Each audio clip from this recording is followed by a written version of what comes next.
ಮಣಿವರಲ್ಲರಸುಗಳು ಮಣಿವರಲ್ಲರಸುಗಳು ಮಾಡದೆ ಮಣಿದೆವಾದರೆ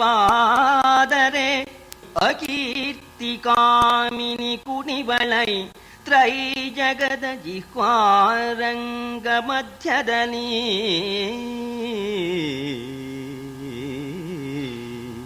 ಮಾಡದೆ ಮಣಿದೆವಾದರೆ ಅಕೀರ್ತಿ ಕಾಮಿನಿ ಕುಣಿವಳೈ ತ್ರೈ ಜಗದ ಜಿಹ್ವಾರಂಗ ಮಧ್ಯದಲ್ಲಿ ಬಣಗುಗಳು ನಾವೆಂದು ನಾಲ್ಕದ ಗಣಿಕೆಯರು ನಗುವರು ಬಣಗುಗಳು ನಾವೆಂದು ನಾಲ್ಕದ ಗಣಿಕೆಯರು ನಗುವರು ಸುಯೋಧನನು ಅಣಕವಾಡುವರಾಯಿತು ತೆರನು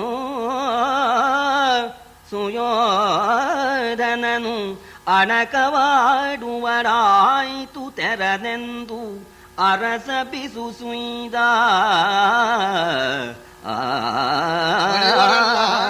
ಅರಸುಗಳು ಅವರೇನು ಸುಮ್ಮನೆ ತಲೆ ತಗ್ಗಿಸಿ ಕಪ್ಪ ಕೊಟ್ಬಿಡ್ತಾರೇನೋ ಪರಾಕ್ರಮಶಾಲಿಗಳು. ಅವ್ರು ಬಗ್ಗೋಲ್ಲ, ಕಪ್ಪನೂ ಕೊಡೋಲ್ಲ. ಎಲ್ರನ್ನೂ ಗೆಲ್ದೇ ಇದ್ರೆ ನಾವು ರಾಸು ಯಾಗ ಮಾಡೋ ಹಾಗಿಲ್ಲ, ಯಾಗ ಮಾಡ್ತೇನೆ ಅಂತ ಪ್ರಕಟಣೆ ಮಾಡಿ ಈಗ ನಾವು ರಾಸು ಯಾಗನ ಕೈ ಬಿಟ್ಬಿಟ್ರೆ ಅಪಕೀರ್ತಿ ಎಂಬತಕ್ಕ ನಾರಿ ಈ ಮೂರು ಲೋಕದ ಸಮಸ್ತರ ಆ ನಾಲಿಗೆಯ ಒಳಗೆ ಕುಣಿದಾಡ್ಬಿಡ್ತಾಳೆ. ಆ ಸ್ವರ್ಗಲೋಕಕ್ಕೂ ಹೇಳಿರ್ತಾರೆ ನಾರದರು, ಆ ಅಪ್ಸರ ಸ್ತ್ರೀಯರು, ಪಾಂಡವರು ಬಣಗುಗಳು ಅಂತ ಹಾಸ್ಯ ಮಾಡ್ತಾರೆ. ಬಣಗು ಅಂದ್ರೆ ಅಲ್ಪ ಅಂತ, ಯಾಕೆ ಮಾಡ್ತೇನೆ ಅಂತ ದೊಡ್ಡ ಕಚ್ಕೊಂಡ್ಬಿಟ್ರು ಏನಿಲ್ಲ ಅಂತ. ಸ್ವರ್ಗದ ಗಣಿಕೆಯರು ಅವರು ಹಾಸ್ಯ ಮಾಡೋ ಹಾಗೆ ಆಯ್ತಲ್ಲ. ದುರ್ಯೋಧನ ಹಾಗೆ ಆಗ್ಬೇಕಾಗಿತ್ತು, ಮಾಡ್ತಾನಂತೆ ಕಡದ ಅಂತ ಹೇಳಿ ದುರ್ಯೋಧನ ಅವನು ಅಣಕ ಆಗುವಂತೆ ಆಯ್ತಲ್ಲ ನಮ್ಮ ಸ್ಥಿತಿ ಅಂತ ಹೇಳಿ ಧರ್ಮರಾಜ ಚಿಂತಾಕ್ರಾಂತನಾಗಿದ್ದಾನೆ. ವ್ಯಾಸರು ಬಂದ್ಬಿಟ್ಟಿದ್ದಾರೆ, ವ್ಯಾಸರು ಧೌಮ್ಯರು ಎಲ್ಲ ಇದ್ದಾರೆ. ಅವರ ಎದುರಲ್ಲೇನೆ ಚಿಂತಾಕ್ರಾಂತನಾಗೋಣ. ಈಗ ಕೃಷ್ಣ ಇದ್ರೆ ಕೃಷ್ಣ ಸಮಾಧಾನ ಹೇಳೋಣ. ಆದ್ರೆ ಕರ್ತವ್ಯ ಅರ್ಜುನ್ ಪಾಲಿಗೆ ಬಿತ್ತು. ಎದ್ದ ಅರ್ಜುನ ಭೂಪ ಎನಲು ಧಿಮ್ಮನೆ ನಿಂದು ಭುಗಿಲೆಂದನು ಕಿರೀಟಿ ವೃಥಾಭಿಯೋಗದ ಮನತನಕ್ಕೆ ಮಾರಾಂಕವಾಯಿತೆ ಹರಮಗಾದೇವ ನಿನಗ ಕೀರ್ತಿ ವಧೂಟಿ ಕುಣಿವಳೆ ಜನದ ಜಿಹ್ವಾರಂಗದಲ್ಲಿ ನಿನಗ ಕೀರ್ತಿ ವಧೂಟಿ ಕುಣಿಬಳೆ ಹಾಯನುತ ತಲೆದೂಗಿದನು ಘನ ಶೌರ್ಯಾನುಭಾವದಲ್ಲಿ ತಲೆ ತೂಗಿ ಹೇಳ್ತಾ ಇದ್ದಾನೆ, ಅಣ್ಣಯ್ಯ ನಾವೆಲ್ಲ ಇರೋ ಕಾಲಕ್ಕೆ ಈ ನಿನಗೆ ಅಪಕೀರ್ತಿ ಮೂರು ಲೋಕದ ಆ ಎಲ್ಲರ ನಾಲಿಗೆ ಒಳಗೆ ಕುಣಿತಾಳಿಯೇ. ನಮ್ಮಲ್ಲಿ ಇಷ್ಟೆಲ್ಲ ಸಾಮರ್ಥ್ಯ ಇದ್ದು ಹೀಗಾಗೋದು ಎಂದಾದರೂ ಕೂಡ ಉಂಟೆ? ನೀನು ಈ ಜನರ ನಿಂದಿಗೆ ಎಂದಾದರೂ ಕೂಡ ಪಾತ್ರನಾಗೋದು ಉಂಟೆ ಅಂತ ಹೇಳಿ ಶೌರ್ಯದಿಂದ ತಲೆ ತೂಗುತ್ತಾ ಹೇಳ್ತಾ ಇದ್ದಾನೆ. ಮಣಿಯರೇ ಮನ್ನೆಯರು ನಾಕದ ಗಣಿಗೆಯರು ನಗುವರೇ ಸುಯೋಧನ ನನಕವಾಡುವನೇ ಶಿವ ತಪ್ಪೇನು ತಪ್ಪೇನು. ವೀರರಾಗಿರ್ತಕ್ಕವರು ಬಗ್ಗೋದಿಲ್ಲ, ವೀರರಾಗಿರ್ತಕ್ಕಂಥವರು ಬಗ್ಗೋದಿಲ್ಲ. ಸ್ವರ್ಗದ ಗಣಿಕೆಯರು ಹಾಸ್ಯ ಮಾಡ್ತಾರೆ, ದುರ್ಯೋಧನ ಅಣಕ ಆಡ್ತಾನೆ ಅಂತ ಹೇಳಿ ಅಣ್ಣಯ್ಯ ಹೇಳ್ತಾ ಇದ್ದೀಯಲ್ಲ. ಶಿವ ಶಿವ ನಿನ್ ಬಾಯಲ್ಲಿ ಇಂಥ ಮಾತು ಬರಬಹುದೇ? ಹೀಗಾದ್ರೆ ಅದ್ ನಡಿಬಹುದು ಅಂತ ಈಗ ಹೇಳ್ತಾ ಇದ್ದಾನೆ. ಕಣೆಗಳಿವು ನಾಳಿನಲ್ಲಿ ಕಬ್ಬಿನ ಕಣೆಗಳು, ಕಣೆಗಳಿವು ನಾಳಿನಲ್ಲಿ ಕಬ್ಬಿನ ಕಣೆಗಳು ಗಾಂಡೀವವಿದು ನಿರ್ಗುಣವೋ ತಾಳರ್ಜುನ ಮಹೀರುಘವೆಂದನ ಪಾಥ. ನಾಳೆ ದಿವಸ ನನ್ನಲ್ಲಿರ್ತಕ್ಕಂಥ ಬತ್ತಳಿಕೆಯಲ್ಲಿ ತುಂಬಿರ್ತಕ್ಕ ಈ ಬಾಣಗಳೆಲ್ಲ ಕಬ್ಬಿನ ಕೋಲು ಅಂದ. ಕಬ್ಬಿನ ಕೋಲು ಲಟ್ಟನ್ ಮುಲಿ ಎಂಬುವುದಲ್ಲ, ನಮ್ಮ ಬಾಣಮು ಒಂದೇ, ಕಬ್ಬಿನ ಕೋಲು ಒಂದೇ. ಮತ್ತು ನಾನು ಕೈಯಲ್ಲಿ ಹಿಡಿದಿರ್ತಕ್ಕಂಥ ಈ ಗಾಂಡೀವ ಯಾವ ವಿಧವಾದ ಗುಣವೂ ಇಲ್ಲದ್ದಾಗಿಬಿಡ್ತು. ನಾನು ಅರ್ಜುನ, ಅರ್ಜುನ ಅಂದ್ರೆ ಸಂಪಾದಿಸ್ತಕ್ಕನವನು ಅಂತ, ಅರ್ಜತೆ ಅರ್ಜುನ ಅಂತ ಹೆಸರು. ಈ ಅರ್ಜುನ ಅಂದ್ರೆ ಇನ್ನೊಂದು ಅರ್ಥ ಇದೆ, ಮತ್ತಿ ಮರಕ್ಕೂ ಅರ್ಜುನ ಅಂತ ಹೆಸರು. ಹಾಗಾದ್ರೆ ನಾನು ಮತ್ತಿ ಮರ, ಗಾಂಡಿವ ದಂಡ, ಆ ಬತ್ತಳಿಕೆಯಲ್ಲಿ ಇರ್ತಕ್ಕಂಥ ದಿವ್ಯ ಬಾಣಗಳೆಲ್ಲ ಕಬ್ಬಿನ ಕೋಲು. ಅಣ್ಣ ಯಾಕೆ ಯೋಚನೆ ಮಾಡ್ತಾ ಇದೀಯಾ ಅಂತ ಹೇಳಿ ಈಗಲೇ ಪ್ರತಿಜ್ಞೆ ಮಾಡ್ತಾನೆ ಅರ್ಜುನ. ಸಕಲ ಜಂಬೂದ್ವೀಪ ಪರಿಪಾಲಕರ ಭಂಡಾರಾರ್ಥಕಿದೆ ಸುಪ್ರಕಟವೆಂದು ಉಂಗುರವನಿತ್ತನು ನೃಪನ ಹಸ್ತದನಿ. ಸುಕರ ದುಷ್ಕರವೆಂಬ ಚಿಂತಾವಿಕಲತೆಗೆ ನೀ ಪಾತ್ರನೇ. ಸುಕರ ದುಷ್ಕರವೆಂಬ ಚಿಂತಾವಿಕಲತೆಗೆ ನೀ ಪಾತ್ರನೇ. ಸಾಧಕರನೇ ಸಂಹರಿಪೆ ತಾವೀಳಯವನೆನಗೆಲ್ಲ. ಹೇಳಿ ಪಾರ್ಥ ಬೆರಳಿಂದ ಉಂಗುರವನ್ನ ತೆಗೆದುಬಿಟ್ಟು, ಅಣ್ಣಯ್ಯ ಇದೋ ಪ್ರತಿಜ್ಞೆ, ಈ ಜಂಬೂ ದ್ವೀಪದಲ್ಲಿರ್ತಕ್ಕ ಸಮಸ್ತ ರಾಜರ ಆ ಭಂಡಾರದಲ್ಲಿರ್ತಕ್ಕಂಥ ಆ ದ್ರವ್ಯಗಳ ತಂದು ಒಪ್ಪಿಸ್ತೇವೆ. ಅದಕ್ಕೆ ಗುರುತು ಈ ಉಂಗುರ ಅಂತ ಹೇಳಿ ತನ್ನ ಕೈಯಲ್ಲಿರ್ತಕ್ಕಂಥ ಉಂಗುರವನ್ನ ಧರ್ಮರಾಜನ ಆ ಪಾದದ ಹತ್ರ ಇಟ್ಬಿಟ್ಟು, ಅಣ್ಣಯ್ಯ ನಿನಗೆ ಸಾಧ್ಯ ಅಸಾಧ್ಯ ಅಂತ ಅನ್ನೋದು ಎಲ್ಲರೂ ಉಂಟೆ ಅಂತ. ನಮ್ಮಂಥ ತಮ್ಮಂದರನ್ನ ಪಡೆದಿರ್ತಕ್ಕಂಥ ನಿನಗೆ ಸುಕರ ದುಷ್ಕರ ಇದಾಗತ್ತೆ, ಇದಾಗೋದಿಲ್ಲ ಅಂತ ಅನ್ನೋದು ಇದೆಯೇ ಅಣ್ಣಯ್ಯ? ನೀನು ಯಾಕೆ ಯೋಚನೆ ಮಾಡ್ತಾ ಇದ್ದೀಯ? ಯಾರು ಯಜ್ಞಕ್ಕೆ ವಿಘ್ನ ಮಾಡ್ತಾರೋ ಅಂಥವರನ್ನೆಲ್ಲ ಸಂಹಾರ ಮಾಡ್ಬಿಡ್ತೇನೆ. ನೀನು ಯಾಕೆ ಯೋಚನೆ ಮಾಡ್ತಾ ಇದ್ದೀಯಾ? ಹಾಕು ತಾಂಬೂಲನ. ಈಗ ಉಂಗುರ ಕೊಟ್ಟಿದ್ದೇನಲ್ಲ, ಸಕಲ ಜಂಬೂ ದ್ವೀಪದ ರಾಜರ ಭಂಡಾರ ಈ ಉಂಗುರ ಅಂತ ಭಾವಿಸು, ಕೊಡು ತಾಂಬೂಲನ ಅಂತ ಹೇಳೋಣ. ಆಗ ವೇದವ್ಯಾಸರು ಇನ್ನೂ ಪ್ರೋತ್ಸಾಹ ಕೊಡೋದಕ್ಕೋಸ್ಕರ ಹೇಳ್ತಾ ಇದ್ದಾರೆ ಅರ್ಜುನಿಗೆ. ಪೂತು ಫಲುಗುಣ ನಿನ್ನ ಕುಲಕಭಿಜಾತ ಶೌರ್ಯಕ್ಕೆ ಗರುವಿಕೆಗೆ ಸರಿ ಮಾತನಾಡಿದೆ. ನಿನ್ನ ಕುಲಕ್ಕೆ ಅಭಿಜಾತ ಶೌರ್ಯಕ್ಕೆ ಗರುವಿಕೆಗೆ ಸರಿ ಮಾತನಾಡಿದೆ. ಸಲುವುದೈ ನಿನಗೆನುತ ಕೊಂಡಾಡಿ ಈತನುತ್ತರ ದೆಸೆಗೆ ಭೀಮನು ಶಾತಮನ್ಯುವ ದೆಸೆಗೆ ಯಮಳರಭೀತರಿದ್ದೆಸೆಗೆಂದು ವೇದವ್ಯಾಸನೇಮಿಸಿದ. ಅರ್ಜುನ, ಕುಲ ಏನು? ಕುಲ ಗುಣ ಪರಾಕ್ರಮ ವಿದ್ಯಾ ವಿನಯ, ಅದಕ್ಕೆ ತಕ್ಕ ಮಾತು ಆಡ್ತಾ ಇದ್ದೀಯ. ಮಾತಿನಂತೆ ನೀನು ನಡೆಸ್ತೀಯ. ಅಂಥ ಪರಾಕ್ರಮ ನಿನ್ನಲ್ಲಿ ಇದೆ ಅಂತ ಹೇಳಿ ಅರ್ಜುನನ್ನ ಕೊಂಡಾಡ್ಬಿಟ್ಟು ನೀನು ಒಬ್ಬನೇ 4 ದಿಕ್ಕನ್ನ ಗೆದ್ದು ತರಬಹುದು. ಆದರೆ ಅನುಕೂಲಕ್ಕಾಗಿ ನಾನು ಹೇಳ್ತಾ ಇದ್ದೇನೆ, 4 ಜನ ಇದೀರಲ್ಲ, ಯಾಕೆ ಒಬ್ಬರೇ ಶ್ರಮ ಪಡಬೇಕು? ನೀನು ಉತ್ತರ ದಿಕ್ಕಿಗೆ ಹೋಗು, ಭೀಮಸೇನ ಪೂರ್ವ ದಿಕ್ಕಿಗೆ ಹೋಗಿ ದಿಗ್ವಿಜಯ ಮಾಡಿಕೊಂಡು ಬರಲಿ, ಸಹದೇವ ದಕ್ಷಿಣ ದಿಕ್ಕಿಗೆ ಹೋಗಲಿ, ನಕುಲ ಪಶ್ಚಿಮ ದಿಕ್ಕಿಗೆ ಹೋಗಲಿ ಅಂತ. ಏನು ಹಿಂಗೆ ಹೇಳಿಬಿಟ್ರಲ್ಲ ಅನ್ನೋ ಪ್ರದಕ್ಷಿಣವಾಗಿ ಹೇಳಿದರು, ಉತ್ತರ ಪೂರ್ವ ದಕ್ಷಿಣ ಪಶ್ಚಿಮ ಅಂತ. ಈ ರೀತಿಯಾಗಿ ನೀವು ಸೈನ್ಯ ತಗೊಂಡು 4 ದಿಕ್ಕಿಗೆ ಹೋಗಿ ದಿಗ್ವಿಜಯ ಮಾಡ್ಕೊಂಡು ಬನ್ನಿ. ನರಕಿ ಬಲವನ್ 4 ದಿಕ್ಕಿಗೆ ಪರುಠವಿಸಿದರು. ಫಲುಗುಣನನುತ್ತರಕ್ಕೆ ಮೂಡಲು ಪವನ ಸುತ, ದಕ್ಷಿಣಕ್ಕೆ ಸಖದೇವ ವರುಣ ದಿಕ್ಕಿಗೆ ನಕುಲನು. ಈ 4 ಕೊಟ್ಟನು ವೀಳಯವ. ಹಿರಿಯರಸಿ ತಂದಳು ತಳಿಗೆ ತಂಬುಲ ಮಂಗಳಾರತಿಯ. ಸ್ವಾರಸ್ಯ ಪದ್ಯ ಓದಿದರೆ ಸಾಕು. ವ್ಯಾಸರು ಹೇಳಿದಂತೇನೆ ಸೈನ್ಯ 4 ಭಾಗ ಮಾಡಿಕೊಂಡ್ರು. ಅರ್ಜುನ ಉತ್ತರ ದಿಕ್ಕಿಗೆ ಹೋಗ್ಬೇಕು ಅಂತ ತೀರ್ಮಾನ ಆಯಿತು. ಉತ್ತರ ದಿಕ್ಕಿಗೆ ಕಳಿಸ್ತಾರೆ, ತಾಂಬೂಲ ಕೊಟ್ಟು ಕಳಿಸ್ಬೇಕಲ್ಲ. ಸರಿ, ಭೀಮ ಪೂರ್ವ ದಿಕ್ಕು. ಆಗ ಧರ್ಮರಾಜ ಹಿರಿಯ ಅಣ್ಣ ಕೂತ್ಕೊಂಡಿದ್ದಾನೆ. ದ್ರೌಪದಿ ಬಂಗಾರ ತಟ್ಟೆಯಲ್ಲಿ 4 ತಾಂಬೂಲ ತಂದ್ಲು. ವ್ಯಾಸರು ಮಂತ್ರಾಕ್ಷತೆ ಹಾಕೋಕೆ. ಸರಿ ಕೊಡು, ಉತ್ತರ ದಿಕ್ಕನ್ನ ಗೆದ್ಕೊಂಡು ಬಂದ್ ಕೊಡು, ನಿನ್ನ ಪಟ್ಟದ ರಾಣಿ ದ್ರೌಪದಿ ತಾಂಬೂಲ ತಂದಿದ್ದಾಳೆ ಕೊಡು ಅಂತ. ದ್ರೌಪದಿ ಧರ್ಮರಾಜನ ಕೈಲಿ ಕೊಟ್ಲು ತಾಂಬೂಲನ. ಉತ್ತರ ದಿಕ್ಕನ್ನ ಗೆದ್ಕೊಂಡು ಬಾ ಅರ್ಜುನ ಅಂತ ತಾಂಬೂಲ ಕೊಟ್ಟ. ವ್ಯಾಸರು ಮಂತ್ರಾಕ್ಷತೆ. ಹಾಗೆ 4 ದಿಕ್ಕಿಗೆ, ಭೀಮನ್ನ ಸರಿ ಪೂರ್ವ ದಿಕ್ಕಿಗೆ, ಸಹದೇವನ್ನ ದಕ್ಷಿಣ ದಿಕ್ಕಿಗೆ, ನಕುಲನ್ನ ವರುಣ ದಿಕ್ಕು ಪಶ್ಚಿಮ ದಿಕ್ಕಿಗೆ ಕಳಿಸ್ಬೇಕು ಅಂತ ಹಿರಿಯರ ಸೇ ತಾಂಬೂಲ ತಂದ್ಲು. ಸರಿ, ಹಿರಿಯಣ್ಣ ತಾಂಬೂಲ ಕೊಟ್ಟ. ಸರಿ, ವ್ಯಾಸರಿದ್ದಾರೆ, ಧೌಮ್ಯರಿದ್ದಾರೆ. ಒಂದು ಮುಹೂರ್ತ ಇಟ್ಬಿಟ್ರು. ಎಂಥ ಮುಹೂರ್ತ! ಪರಮರಗ್ನದೊಳು ಇಂದು ಕೇಂದ್ರದೊಳಿರಲು ಗುರುಭಾರ್ಗವರು ರಗ್ನದೊಳಿರೆ ಶುಭಗ್ರಹ ದೃಷ್ಟಿ ಸಕಳೇಕಾದಶ ಸ್ಥಿತಿಯ ಕರಣತಿಥಿ ನಕ್ಷತ್ರವಾರೋತ್ಕರದಲ್ಲಿ ಅಭಿಮತ ಸಿದ್ಧಿಯೋಗದೊಳು ಅರಸನನುಜರು ದಿಗ್ವಿಜಯಕನುವಾದರೊಗ್ಗಿನಲಿ.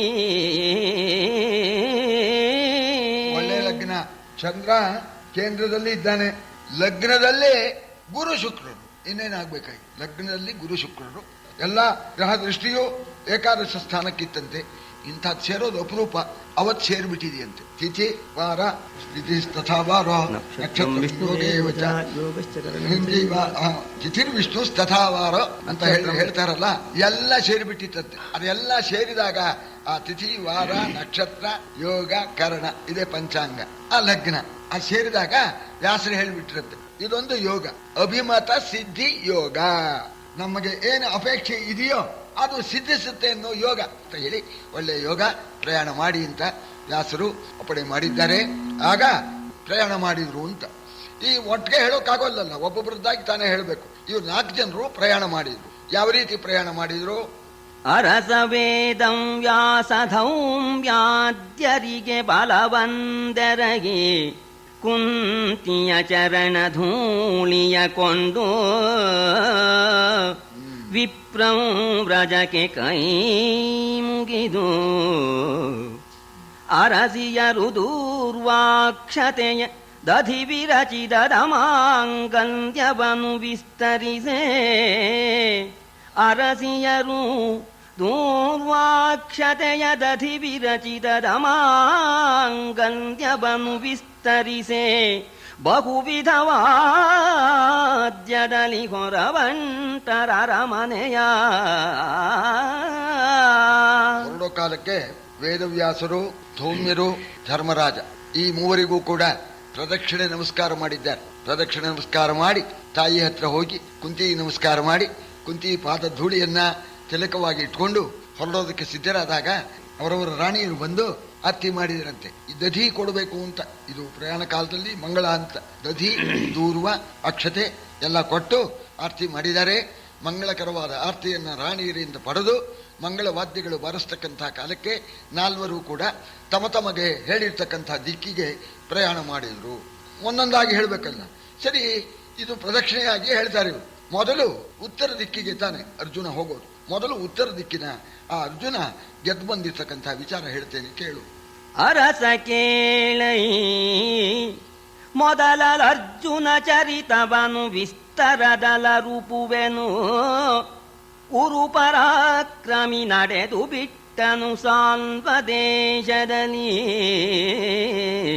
ಪುರಕೆ ದೂತರ ಕಳುಗನು, ಪುರಕೆ ದೂತರ ಕಳುಗನು. ಅವನಿವರು ರವಣಗೆ ಮನವಳುಕಿ ಕೊಟ್ಟನು ತುರಗ ಗಜರಥ ಧನ ವಿಲಾಸಿನಿ ಜನವನುಚಿತದಲ್ಲಿ. ಉತ್ತರ ದಿಕ್ಕಿಗೆ ಪ್ರಯಾಣ ಮಾಡಿರ್ತಕ್ಕ ಅರ್ಜುನನ ದಿಗ್ವಿಜಯವನ್ನು ಹೇಳ್ತೇನೆ ಕೇಳುವಂತ ವಿಷಂಬಾಯದರು ಹೇಳ್ತಾ ಇದ್ದಾರೆ. ಹೊರಟಾಗ ಸಾಲ್ವ ದೇಶಕ್ಕೆ ಹೋಗಿದ್ದಾನೆ. ಸಾಲ್ವ ದೇಶಕ್ಕೆ ಹೋಗೋಣ. ಸರಿ, ಸಾಲ್ವ ರಾಜ ಈ ರೀತಿ ಅರ್ಜುನ ಬಂದಿದ್ದಾನೆ ಅಂತ ಅನ್ನೋ ವರ್ತಮಾನ ದೂತರ ಮೂಲಕ ಹೇಳಿ ಕಳಿಸಿದಾನೆ. ಹೀಗೆ ನಮ್ಮ ಅಣ್ಣ ಯಜ್ಞ ಮಾಡ್ತಾನೆ, ಅದಕ್ಕೋಸ್ಕರ ಕಪ್ಪ ಕಾಣಿಕೆಗಳನ್ನ ತೆಗೆದುಕೊಂಡು ಹೋಗೋದಕ್ಕೆ ಬಂದಿದ್ದೇನೆ, ಯುದ್ಧ ಕೊಡು, ಯುದ್ಧದಲ್ಲಿ ಗೆದ್ದು ತಗೊಳ್ತೇನೆ ಅಂತ ಹೇಳಿ ದೂತರ ಮೂಲಕ ಹೇಳಿ ಕಳಿಸೋಣ. ಸಾಲ್ವ ನೋಡ್ದ, ಯಾಕೆ ಬಡದಾಟ, ಯಜ್ಞ ಮಾಡ್ತಾರಂತೆ, ಒಳ್ಳೆ ಕೆಲಸ, ಹೊಡೆಸ್ಕೊಂಡು ಕೊಡೋದೇನು, ಹಾಗೆ ಕೊಟ್ಬಿಡೋಣ ಅಂತ ಅವನು ಕೊಟ್ಬಿಟ್ಟ. ಏನು ಬೇಕಾದ್ದು ಕೊಟ್ಬಿಟ್ಟಂತೆ, ಆನೆ, ಕುದುರೆ, ಧನ ಎಲ್ಲ ಕೊಟ್ಟ. ಹಾಗೆ ಮುಂದಕ್ಕೆ ಹೋಗ್ತಾ ಇದ್ದಾನೆ. ಚೀನರು, ಓಟಗರು ಅಂತ ಯಾರ್ಯಾರನ್ನೋ ಗೆದ್ಕೊಂಡು ಹೋಗ್ತಾ ಇದ್ದಾನೆ. ಕೀನಕರ ಬೋಟಕ ಕಿರಾತರನೂನ ಬಲ ಸಹಿತ ಈ ಮಹೀಪತಿ ಸೂನು ಕಾದಿದ ನೀತನಲಿ ಭಗದತ್ತನೆಂಬವನು. ಈ ನರನ ಶರಜಾಲವದು ಕಲ್ಪಾನಲನ ಕಾಲಾಟವು. ಈ ನರನ ಶರಜಾಲವದು ಕಲ್ಪಾನಲನ ಕಾಲಾಟವು. ಇದರೊಡನಾನಲಿಂದ್ರಾಜ್ಯರಿಗೆ ಸದರವೇ ಇದರೊಡನಾನಲು ಇಂದ್ರಾಜ್ಯರಿಗೆ ಸದರವೇ ರಾಯ ಕೇಳೆಂದ. ಚೀನರು, ಓಟರು, ಕಿರಾತರು ಅವರನ್ನೆಲ್ಲ ಬಡಿದು ಬಿಟ್ಟಿದ್ದಾನೆ. ಅವರೆಲ್ಲ ಕಪ್ಕಾಣಿಕೆ ಕೊಟ್ಟು ನಾವು ಸಹಾಯ ಮಾಡ್ತೇವೆ, ಕಪ್ಕಾಣಿಕೆ ನಮ್ಮ ಹತ್ರ ಇರೋದಿಷ್ಟು, ನಾವು ಸೈನ್ಯ ಕಳಿಸ್ತೇವೆ, ಸೈನ್ಯವನ್ನು ಕೂಡ ನೀನು ಸ್ವೀಕರಿಸಬೇಕು ಅಂತ ಸೈನ್ಯನೂ ಕೊಟ್ಟರು. ಅವರು ಸೈನ್ಯವನ್ನೆಲ್ಲ ತೆಗೆದುಕೊಂಡು ಭಗದತ್ತನ ಪಟ್ಟಣಕ್ಕೆ ಹೋಗೋಣ. ಆ ಭಗದತ್ತ ಮಹಾಶೂರ, ಅವ ಒಪ್ಪಲಿಲ್ಲ. ಪ್ರಾರಂಭ ಆಯಿತು. ಅರ್ಜುನ ಬಾಣ ಪ್ರಯೋಗ ಮಾಡ್ತಾ ಇದ್ದಾನೆ. ಅರ್ಜುನನ ಆ ಬಾಣ ವೃಷ್ಟಿಗೆ ಇಂದ್ರಾದಿಗಳು ಕೂಡ ನಿಲ್ಲೋದಕ್ಕೆ ಸಾಧ್ಯವಿಲ್ಲ. ಅರ್ಜುನನ ಬಾಣ ವೃಷ್ಟಿ ಸರಿ, ಬಾಣ ಪ್ರಯೋಗ ಮಾಡ್ತಾ ಇದ್ದಾನೆ. ಆ ಕಡೆಯಲ್ಲಿ ಆ ಭಗದತ್ತ ಅವನು ಘಟಕ ಸೈನ್ಯ ಕಳಿಸಿದ, ಅವನು ಬಾಣ ಹೊಡಿತಾ ಇದ್ದಾನೆ. ಪ್ರಾರಂಭ ಆಯಿತು. ಮುರಿಯದ ಬಲವು ಈತನುರು ಬೆಗೆ ಹರಿಯದಿ ಬಲವು ಉಭಯ ಬಲದಲ್ಲಿ ಕುರಿದರಿಯ ಕುಮ್ಮರಿಯ ಕಡಿತಕ್ಕೆ ಕಾಣೆನವಧಿಗಳ ಅರಿಯದೀತನ ದುರ್ಗವು ಈ ಬಲದಿರಿವುಗಳ ಬೇಳಂಬವನು ಬೇಸರದೆ ಕಾದಿರನೆಂಟು ದಿನ ಭಗದತ್ತನೀತನಲಿ. ಭಗದತ್ತನು ಸಾಮಾನ್ಯನಲ್ಲ, ಲಗ್ಗೆ ಹತ್ರಿ ಅಂತಾನೆ. ನುಗ್ರೋ ಕೋಟೆ ಮುರಿದು ಅಂತ ಅರ್ಜುನ ಸೈನಿಕರಿಗೆ ಹೇಳ್ತಾ ಇದ್ದಾನೆ. ನುಗ್ಗೋಕ್ ಹೋಗ್ತಾ ಇದ್ದಾರೆ. ಅವರೇನು ಕಡ್ಲೆಕಾಯಿ ತಿಂತಾ ಇಲ್ಲ. ಆ ಕಡೆಯವರು ಹೇಗೆ ನುಗ್ತೀಯೋ ನೋಡ್ತೇವೆ ಅಂತ ಆ ಕಡೆಯವರು ಇವರ ಮೇಲೆ ಬಾಣ ಹೊಡೆದ್ರು. ಏನಾಯ್ತು ಪರಿಣಾಮ? ಸೈನ್ಯವೆಲ್ಲ ಕತ್ತರಿಸಿ ಹೋಗಿ ಕುರಿ ಕಡಿತದಂತೆ ಹಾಗೆ ಏನು ರಕ್ತ ಹರಿತಾ ಇದೆ. ಆದ್ರೆ ಇವನು ಸೋಲೋ ಹಾಗಿಲ್ಲ, ಅವನು ಸೋಲೋ ಹಾಗಿಲ್ಲ. ಇವರು ನುಗ್ಗಬೇಕು ಅಂತ ಇವರು, ನುಗ್ಗೋದಕ್ಕೆ ಅವಕಾಶ ಕೊಡಬಾರ್ದು ಅಂತ ಅವರು ಹೊಡೆದಾಡ್ತಾ ಇದ್ದಾರೆ. ಅರ್ಜುನ ಕೈ ಚಳಕ ನೋಡ್ತಾ ಇದ್ದಾನೆ. ಭಗದತ್ತ ಬಿಟ್ಕೊಡ್ಲಿಲ್ಲ. 8 ದಿವಸ ಯುದ್ಧ ಆಯ್ತು. 8 ದಿವಸ ಆದ್ರೆ ಇವರು ಗೆಲ್ಲಿಲ್ಲ, ಅವರು ಸೋಲಿಲ್ಲ. ಹೀಗಾಯ್ತು. 8 ದಿವಸವಾದ ಮೇಲೆ ಆವನೈನೀನಧಿಕತರ ಸಂಭಾವಿತನು ಆವನೈನೀನಧಿಕತರ ಸಂಭಾವಿತನು ಹೇಳೆನೆ ಯುಧಿಷ್ಠಿರ ದೇವನನು ಜಗಣ ಧನಂಜಯನೆನಲು ಮಿಗೆ ಮೆಚ್ಚಿ ನಾವು ನಿಮ್ಮಯ್ಯಂಗೆ ಸಖರು